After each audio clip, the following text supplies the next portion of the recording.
Paz do Senhor, tudo bem com vocês? Hoje eu estava parando para refletir quantas vezes nós fomos Gideão.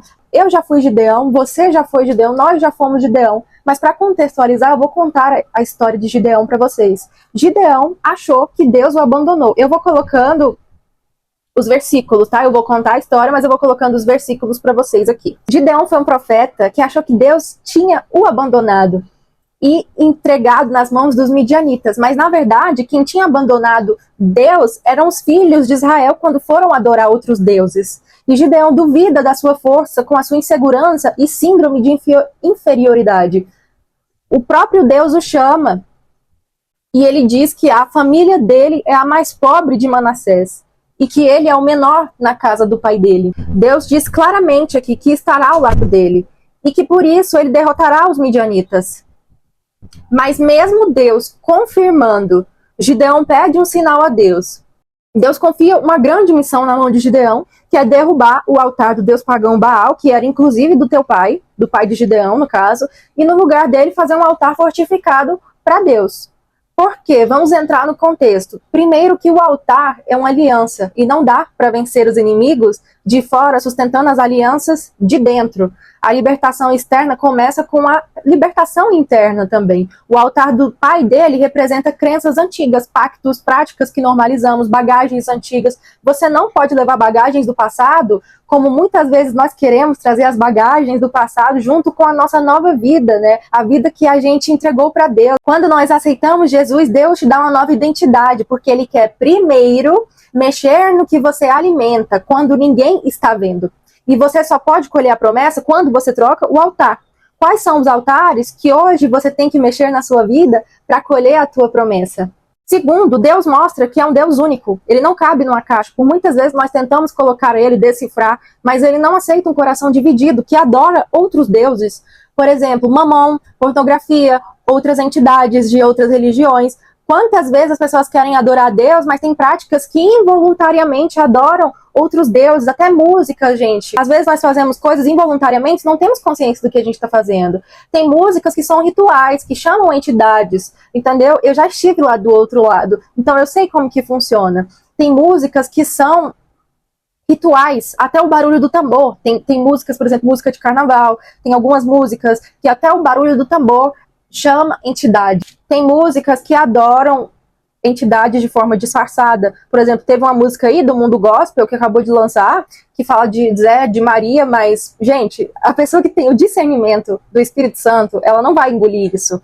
Muitas vezes as pessoas querem adorar deuses e adorar a Deus, mas ele não aceita dupla adoração, pois ele é um Deus único. E uma outra coisa é que as pessoas muitas vezes usam objetos e dependendo do objeto também, esse objeto pode ser consagrado a uma entidade. Eu vou falar depois melhor sobre isso em um vídeo, porque é um tema muito abrangente, mas até roupas, gente, são consagrados a entidades. Então, às vezes, nós não temos consciência do que estamos fazendo, mas dependendo da forma que nós estamos cantando a música, o ritmo que nós estamos cantando, como nós estamos nos portando. Por exemplo, tem músicas tipo funk, algumas músicas que quando toca, muitos funks, por exemplo, são consagrados a algumas entidades. Por isso que muitas pessoas se transformam, às vezes, e se portam de maneira diferente, né, sensualizando e tudo. Aquilo muitas vezes não vem delas, mas vem da entidade que está sendo adorada ali naquela música. Então, voltando aqui ao assunto, muitas pessoas, elas querem adorar a Deus, mas elas têm práticas que não adoram a Deus. Veneração à liderança é uma prática de idolatria disfarçada, você sabia disso?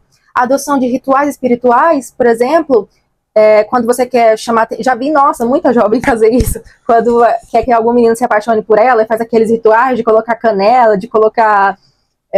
escrever no papel tantas vezes, esconder não sei aonde, né? Tipo, rituais com água, com canela, com alimentos, né? Então, isso é um tipo de ritual também. Então, a idolatria, ela é quando algo, seja objeto, líderes, entidades, são colocadas no centro da vida de uma pessoa. E Deus abomina a idolatria. E olha como Deus mostra que é único na nossa vida. Porque Joás, pai de Gideão, mesmo estando contra a vontade dele, defende Gideão. Quando fala, vocês querem defender a causa de Baal, vocês querem livrar ele, se ele é Deus, que ele defenda a si mesmo. Isso mostra que Deus nos defende até quando nós estamos errados.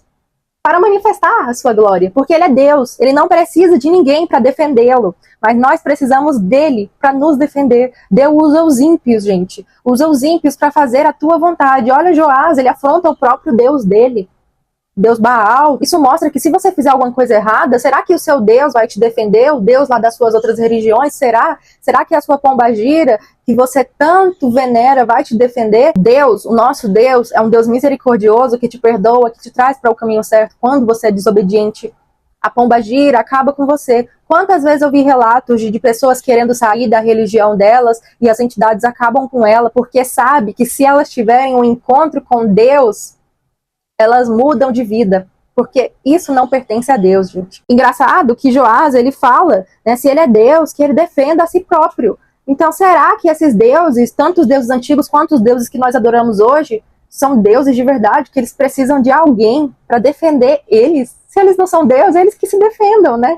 Se você quiser ir conhecer outras religiões, Deus não é contra isso. Você ir em uma igreja, você ir em outra religião, Deus não vai te impedir de você fazer isso. Mas quando você está lá na outra religião e você quer ir numa igreja, o que acontece? Você é impedido de ir numa igreja. Isso para mim é uma reflexão muito forte do que os deuses pagãos fizeram e continuam fazendo. Voltando aqui para Gideão, ele se vê cheio de medo, não confia na promessa de Deus, porque ele pede uma confirmação para Deus pela segunda vez, né? Não bastou a primeira vez, Deus confirma a segunda, e não satisfeito, Gideão pede mais uma confirmação, a terceira vez. E ainda pede para Deus não se irar com ele. Então eu te pergunto novamente, quantas vezes você não foi Gideão? A maioria de nós não vive um Gideão uma vez, a gente vive em fases. Queremos Deus como nosso Salvador e não como nosso Senhor. Gideão não teve uma fé madura que diz, Deus está comigo, então eu obedeço. Ele ficou pedindo confirmações porque ele não confiou, assim como nós. Quantas vezes Deus te dá a resposta e você fica pedindo mais e mais confirmações?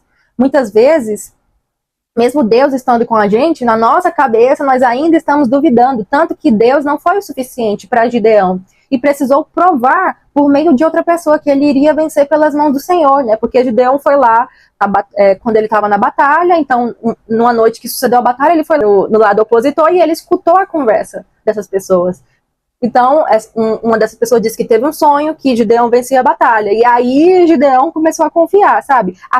As pessoas que adoravam os outros deuses tiveram que fazer uma confirmação para Gideão, para ele acreditar. Os deuses pagãos vêm confundindo tanto a mente das pessoas desde aquela época que elas perderam a confiança em Deus. Elas perderam a confiança como se Deus não fosse o suficiente para elas. Então, as pessoas elas precisam de manifestações reais. A fé delas não é o suficiente. A manifestação pela fé não é o suficiente para elas. E aí, Deus, ele é tão lindo e misericordioso que mostra que não despreza a fé pequena. Ele desenvolve. Porque Gideão, quando conseguiu coragem, foi o homem valente que Deus viu, ele mostrou que ele iria desenvolver Gideão e ele foi misericordioso. Será que se fosse um homem, por exemplo, será que teria dado chances para Gideão? Assim como Gideão, Deus entende que você pode não ter chegado no nível de fé madura que ele diz. Por exemplo, eu não entendo tudo, mas ok, Deus está comigo. Mas Gideão não era assim, ele precisava ver para crer, entende? Quantas vezes você foi assim, quando Deus te deu uma direção clara e você continua tentando negociar com ele? Sabe, Deus ele é paciente, Deus é amor, o amor ele é paciente. Mas ele não quer que você viva de sinais, como o povo pagão vivia de sinais. Entende, gente? Agora, o povo pagão vivia de sinais para saber se os deuses deles estavam com eles. Eles precisavam que alguma coisa se manifestasse por meio da natureza, por meio da terra, mas Deus ele não precisa disso. O nosso Deus ele não precisa disso, gente. Ele pode se manifestar da forma que ele quiser, nas pessoas que ele quiser. E se ele não quiser se manifestar, ok, ele não precisa, pois ele é Deus. E ele também não precisa de ninguém para defender ele, para falar por ele, pois ele fala por si próprio. E existe uma grande diferença em você confiar nesse Deus e você adiar o seu chamado. Qual que é o seu Baal hoje? O que está competindo com Deus na sua vida? O que eu corro para buscar quando eu estou com medo? Se a resposta não for Deus, aí é o teu altar. Hoje, em vez de pedir sinais, confirmações, você pode orar para Deus e fortalecer a tua fé, Gideão. Toda vez que você deixou o medo definir sua identidade, você foi Gideão. Toda vez que você pediu sinal para adiar a obediência, você foi Gideão. Toda vez que quis vitória sem santidade, você foi Gideão. Mas o mesmo Deus que chamou Gideão também chama você. Ele sabe que o homem valente, que a mulher valente já está aí, só está adormecido pelo medo. Deus te enxerga quando você não é nada. Diferente dos homens, diferente desses deuses. Ele poderia ter falado, eu vou procurar alguém mais confiante, mas ele preferiu formar Gideão no processo. Deus não te descarta, Deus já te vê no propósito. E um momento de coragem, muitas vezes é apenas o momento em que você finalmente acredita no que Deus sempre disse sobre você. Deus disse para Gideão, um homem valente, mas foi ele que não acreditou nisso. Se você está esperando sentir coragem para começar, você vai ficar preso. O passo certo, muitas vezes, costuma vir antes da sensação certa. Deus, ele é suficiente para você. A história de Gideão é vista como um exemplo de falha humana, apesar da sua coragem. Ele teve um final de vida problemático, mas ele foi escolhido por Deus. Mesmo com tantas falhas, mesmo com tantos defeitos, assim como nós temos defeitos, mas Deus nos escolheu.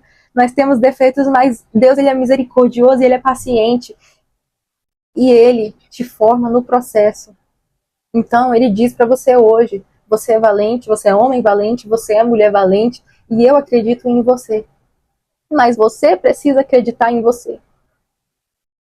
Pois eu já acreditei e eu já confirmei no seu coração. Você não precisa de mais confirmações.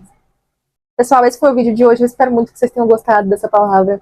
Se puder, compartilhe o vídeo. Se puder, faz o seu comentário. Se puder, curta também, porque quando você curte é muito importante, pois você está falando para o YouTube que essa palavra é importante e ele começa a espalhar essa palavra. E você também está fazendo o seu trabalho de pregar o evangelho a toda criatura, né? Porque se você dá like, você está espalhando essa mensagem. E Deus deixou alguns mandamentos quando foi embora, e um deles é pregar o evangelho a toda criatura.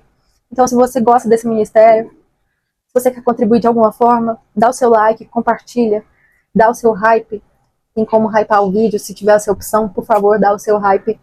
E muito obrigado, gente. Até semana que vem, se Deus quiser, com mais um vídeo. Vou deixar o link também do meu devocional, caso vocês tenham interesse em comprar para abençoar a minha vida.